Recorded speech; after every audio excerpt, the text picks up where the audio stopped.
Olá, meus amigos. Em qualquer lugar da Terra que você estiver, qualquer lugar, se você colocar uma bússola, é uma atração que o norte magnético exerce sobre aquela agulha. Então ela irá apontar para o norte. O que é o norte? Não é o polo norte. O norte é o centro da Terra. Esse é o verdadeiro norte. Tanto que se você estiver no centro da Terra, acima estará a estrela polar, Polaris, exatamente em cima, na parte mais alta do céu. E a estrela Polaris que era quem guiava os navegadores, né? Eles marcavam o norte é lá, e vai nessa direção, e não erra. Então, se você chegar no ponto central da Terra, que é o norte, nada a ver com o Polo Norte, norte, e você se afastar, aquela agulha vai ficar apontando para ele. Qualquer lugar que você afastar, a agulha vai virar e vai ficar apontando para ele, ou seja, para o centro da Terra, que é o norte. Os grandes navegadores pegaram navios e ficaram a vida inteira aí. Qualquer lugar que eles se afastavam, eles sempre batiam na borda. Todos eles. James Cook foi um explorador, navegador e cartógrafo inglês, um sujeito extraordinário do século XVIII. Ele fez 3 viagens fantásticas por toda a Terra, expedições caríssimas e muito demoradas, sempre tentando fazer a rota norte-sul, o que é impossível devido à borda que existe na Terra. Ah lá, então James Cook ele sai lá da Europa, né? Desce ali pela África, cruza ali o Cabo Verde, rumando ao sul da África e bate na borda. Aí ele continua, vai ali pelo Oceano Índico e sempre na tentativa de navegar ao sul, batendo na borda. O cara que mais bateu na borda no mundo até hoje foi o James Cook. Ele queria atravessar, fazer a circunnavegação como o globo determina, né? Mas ele não conseguia, porque ele batia na borda. Enfim, passou ali pelo Oceano Índico, foi até o sul da Austrália e bate na borda de novo. Sempre tentando rumar ao sul, mas batia na borda e voltava. Aí ele explora a Nova Zelândia, fica por ali, nas ilhas do Pacífico, dá umas voltas. Novamente tenta rumar ao sul e bate na borda. Volta, faz mais um auê ali e vamos ao sul de novo, bate na borda. Esse James Cook, ele era perseverante, hein? E ele continua, agora no Pacífico, e sempre tentando rumar ao sul e sempre batendo na borda. Batia na borda, voltava, navegava mais um pouco e vamos ao sul novamente, bate na borda. Aí ele chega lá na extremidade sul da América do Sul e bate na borda. O que ele faz? Aí ele encheu o saco e desistiu. Contornou a América do Sul, pega o Atlântico e vai rumo à Europa de novo. Tratando bem a tripulação, todos adoravam ele. Vamos descer. Desce a Europa aqui, cai embaixo da América do Sul, bate na borda. Aí sobe não sei o que, bate na borda. Ele conseguiu um novo patrocínio e vamos de novo aos mares. E dessa vez ele nem desce pela África, ele já vai direto ali pela América do Sul. A hora que ele termina a América do Sul, ele continua e bate na borda. Ai, meu Deus. Aí ele sobe o Atlântico, dá umas voltas e fala, não, vamos de novo. Vai, bate na borda. O James Cook foi um dos maiores navegadores do mundo, um sujeito extraordinário, sempre tentando fazer o que o globo sugeria, né? Mas é impossível. Por quê? Porque ele batia na borda. A Terra é circundada por uma crosta de gelo chamada Antártida, que é 360 graus de paredão de gelo, intransponível. Mas vocês podem reparar e pesquisar. Todas as rotas dos navios, das circunnavegações, são todas no modelo de terra plana. Você circunda a Terra em 100%, retornando sempre ao mesmo lugar, E é a mesma rota que os aviões fazem. Os aviões fazem as mesmas rotas que os navios. As circunnavegações são idênticas. Sempre leste-oeste, oeste-leste. E você vai retornar no mesmo lugar. Isso é incontestável. Se você se distancia do norte, você vai bater na borda. Qualquer lugar que você for. É claro, se tiver continente no meio, você vai desviar. Se você estiver de navio. Mas se você estiver de avião e tiver autonomia de voo para isso, qualquer lugar, você se afastou do norte, do centro da Terra, você vai bater na borda. E aí ninguém ultrapassa. Sabe Deus por quê, né? Porque Deus fez o homem à sua imagem e semelhança, e dentro desse domo e desse universo grandioso, grandiosíssimo e incompreensível também, tão grandioso ele é, eu me conforto muito mais aqui, sabe? Aqui que eu digo é com esse pensamento. E então, o que você acha? Lembramos que, segundo a revista Galileu, a primeira imagem que se tem da Terra é esta, de 1946, muito antes do início da corrida espacial, que só começou em 1957, ou seja, um ano antes desta enciclopédia ter sido lançada. E claro também, muito antes da suposta ida do homem à Lua e das supostas fotos da Terra de 1969. Mas nada há encoberto que não haja de ser descoberto, nem oculto que não haja de ser conhecido. Como já explicado em vídeo anterior, a Antártida foi fechada para explorações independentes, através do Tratado Antártico, que se deu em 1º de dezembro de 1959. Mas antes desse tratado ser fechado, uma série de missões foram feitas na Antártida, como a Operação High Jump, em 1946 e 1957, organizada pelo Almirante Byrd, e a Operação Deep Freeze, em 1956 e 1957, que obteve colaboração dos países envolvidos no Tratado Antártico, incluindo o Almirante Byrd.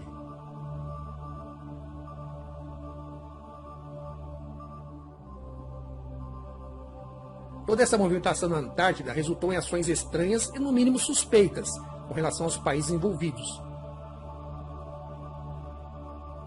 Isso é que iremos explorar nesse episódio. Aperte os cintos, pois esse assunto é revelador.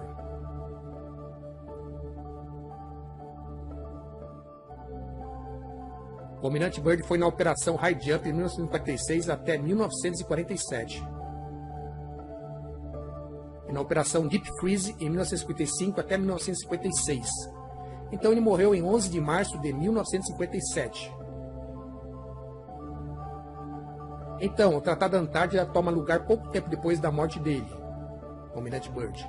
Você vê que o tratado foi aberto aos signatários em 1º de dezembro de 1959 e oficialmente entrou em ação em 23 de junho de 1961. Enquanto isso, vamos colocar uma cronologia aqui. Temos a Operação High Jump, de 1946 a 1947. Operação Deep Freeze, de 1955 a 1956. Ele morre em 1957. A NASA é criada em 1958.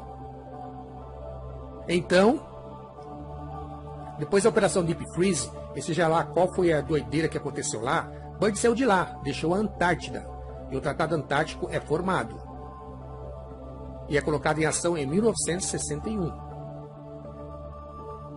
Os signatários originais foram os 12 países ativos na Antártica. Durante o Ano Internacional da Geofísica, de 1957 a 1958, os 12 países que tiveram interesses significantes na Antártica na época foram Argentina, Austrália, Bélgica, Chile, França, Japão, Nova Zelândia, Noruega, África do Sul, União Soviética, Reino Unido e, claro, os Estados Unidos. Esses países estabeleceram mais de 50 estações antárticas para o Ano Internacional da Geofísica. O tratado foi uma expressão diplomática da cooperação operacional e científica, que foi alcançada no gelo. Alguma coisa aconteceu lá depois da Operação Deep Freeze e, presumidamente, no tempo que o Almirante Byrd morreu. Então, todas essas nações, como falamos aqui, eles saíram de lá e voltaram e assinaram esse Tratado Antártico. E, ao mesmo tempo, a NASA é formada. E, imediatamente, os Estados Unidos e a Rússia começaram a lançar bombas nucleares de altitude elevada na atmosfera. Agora, eu entendo por que as pessoas têm colocado como conspiração esse ponto. Porque se eles tentam evitar a conspiração, eles não estão ajudando com esses nomes. Como eu disse antes, vou dizer novamente. Temos a Operação High Jump e a Operação Deep Freeze. A NASA é formada, eles assinam um tratado antártico. Então você vê os testes de bombas nucleares de altitude elevada, que eles começam... aqui eu vou ler a Operação Dominique. Aqui. A Operação Dominique foi uma série de 31 testes de explosões nucleares, com 38,1 megatons no total produzidos, conduzidos pelos Estados Unidos no Oceano Pacífico. Essas séries de testes foram agendadas rapidamente, a fim de responder de certo modo ao recomeço dos soviéticos, que testaram depois do implícito moratório em 1958 a 1961. A maior parte desses lançamentos foram conduzidos com bombas de queda livre, lançadas em aviões bombardeiros B-52. 20 desses lançamentos foram para testar novos projetos de armas, 6 para testar o efeito delas, e vários lançamentos para confirmar a segurança dessas armas. O míssil Thor foi também usado para carregar ogivas no espaço, para conduzir testes de explosões nucleares em altitudes elevadas. Esses lançamentos foram chamados de Operação Fishball, Aquário. A Operação Dominique ocorreu durante um período de alta tensão na Guerra Fria, entre Estados Unidos e a União Soviética, desde a invasão da Baía dos Porcos em Cuba. Ter ocorrido não muito antes, Nikita Khrushchev anunciou o fim dos 3 anos de moratório dos testes nucleares, em 30 de agosto de 1961. Os testes soviéticos começaram em 1º de setembro, iniciando uma série de testes que incluíam a detonação da bomba Tsar. O presidente John Kennedy respondeu autorizando a Operação Dominique, que foi o maior programa de testes de armas nucleares já conduzido pelos Estados Unidos, e a última série de testes atmosféricos conduzidos pelos Estados Unidos. Como o Tratado de Banimento de Testes Limitados foram assinados em Moscou no ano seguinte. Agora confira isso aqui. Você clica na Operação Fishball. Aprendemos sobre a Operação Fishball aqui. Foi uma série de testes nucleares de altitude elevada em 1962, que foram conduzidos pelos Estados Unidos como parte do maior programa de testes nucleares. Os testes nucleares da Operação Fishball foram originalmente planejados para se completar durante a primeira metade de 1962, com 3 testes chamados Bluegill, Starfish e Urraca. A primeira tentativa do teste foi atrasada até junho. O planejamento para a Operação Fishball, assim como muitos outros testes nucleares na região, começaram rapidamente em resposta ao repetido posicionamento soviético, em 30 de agosto de 1961, de que eles estavam terminando os 3 anos de moratória dos testes nucleares. O rápido planejamento de operações muito complexas necessitavam muitas mudanças, conforme o projeto progredia. Todos os testes foram para serem lançados em mísseis da ilha Johnston, no Oceano Pacífico, ao norte do Equador. A ilha de Johnston já havia sido estabelecida como plataforma de lançamento para os testes nucleares de altitude elevada americanos, ao invés de outras locações no Oceano Pacífico. Em 1958, Lewis Strauss, o então presidente da Comissão de Energia Atômica dos Estados Unidos, se opôs em fazer qualquer teste de altitude elevada nas locações que foram usadas anteriormente para testes nucleares do Oceano Pacífico. Sua oposição ocorreu por conta do temor de que o clarão das detonações de altitude elevada à noite poderia cegar os civis que estivessem morando nas ilhas vizinhas. A ilha de Johnston já foi uma locação potencial, mais distante das áreas povoadas do que qualquer outra locação potencial de testes, de modo a proteger os residentes nas ilhas do Havaí da cegueira pelo clarão, ou lesões permanentes na retina pelo flash brilhante nuclear. Os mísseis nucleares de Operação Fishball foram lançados geralmente na direção sudeste da ilha Johnston, para que as detonações ficassem longe do Havaí. O Urraca estava para ser um teste de 1 megaton produzido a altitude muito elevadas, acima de 1.000 quilômetros. O propósito desse Urraca sempre foi controverso, principalmente depois do dano causado em satélites pela detonação do Starfish Prime, como descrito abaixo. O Urraca foi finalmente cancelado em uma extensiva revelação da Operação Fishball.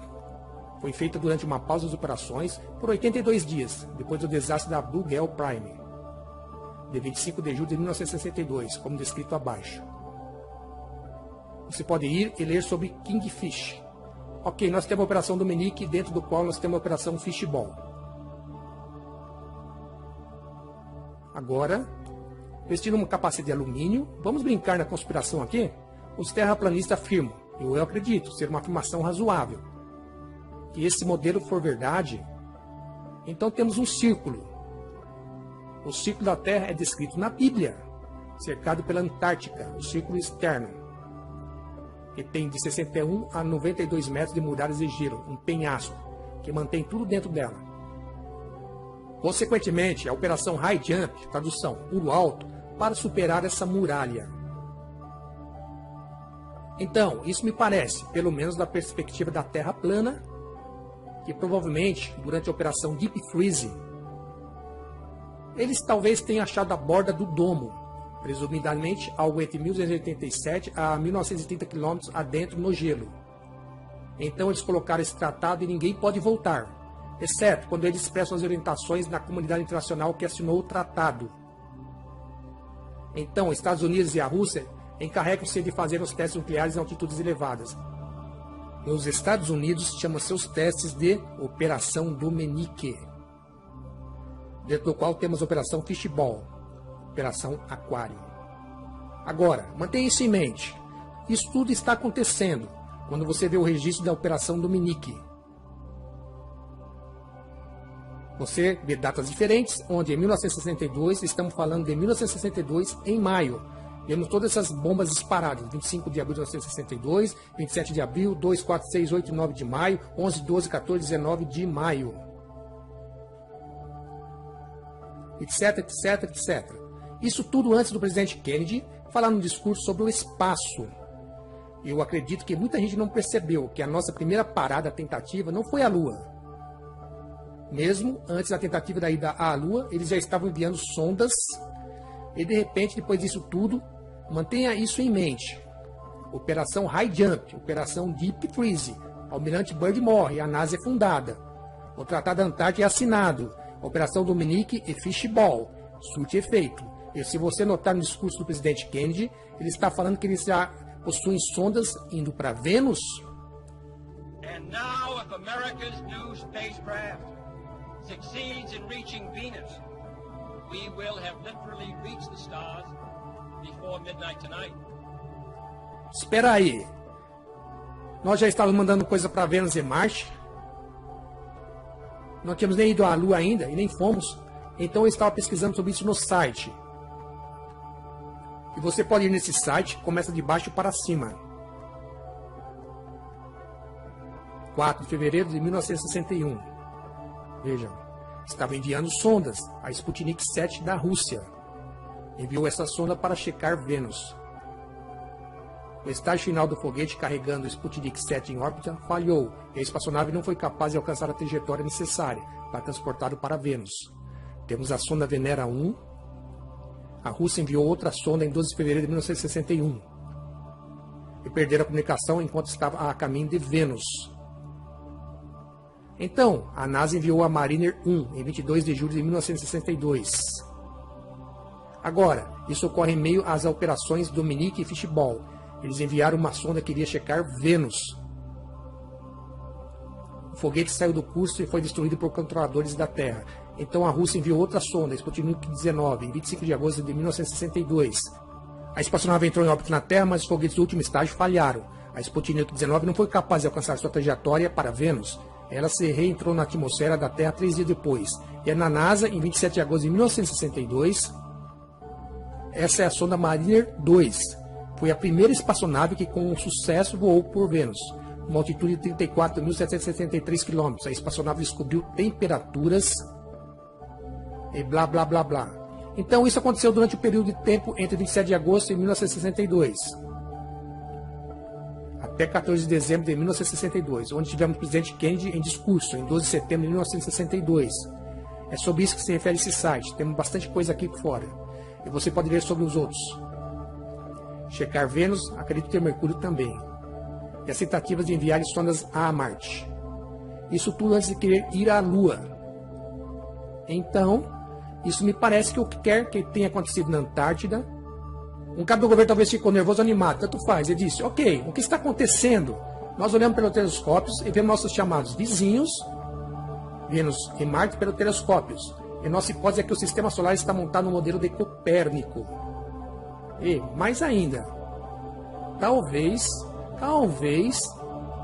eles acharam o domo e começaram a questionar isso tudo. E a primeira coisa que fizeram foi enviar sondas. Espera aí, fala sério, se isso é o domo, quão alto isso vai? Em Então começaram a lançar bombas nucleares em altitudes elevadas. Se você olhar os vídeos de Operação Fishball e Starfish Prime, tem todos esses testes de altitudes elevadas. Parece que eles estão atingindo alguma coisa lá em cima. Tentativa de romper o domo da Terra em 1962 pelos Estados Unidos. Operação Dominique e Fishball.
Nada jamais pode penetrar a cúpula de vidro. Dr. John Mack, Departamento de Defesa. Para acompanhar o que está acontecendo lá. Então, eu fui a Lubbock. Fui fazer uma conferência lá. Na igreja de Jerry, do pastor Dan. E falávamos sobre isso e sobre a Terra plana. Ele disse: "Você sabe o significado da palavra Dominique?" Eu disse: "Não." Ele disse: "Você falou sobre a Operação Fishball, aquário, mas confira isso aqui, vou levar vocês na tela de novo aqui. Vá em um desses sites sobre nomes. Eu gosto do Behind the Name. Procure o nome Dominique e deixa eu confirmar aqui. Dominique. Procurando Dominique. Do antigo nome latim Dominicus, significando do Senhor. Fishball, aquário, é a parte da Operação Dominique. Parece que eles estão enviando bombas nucleares de altitude elevada para testar o aquário do Senhor.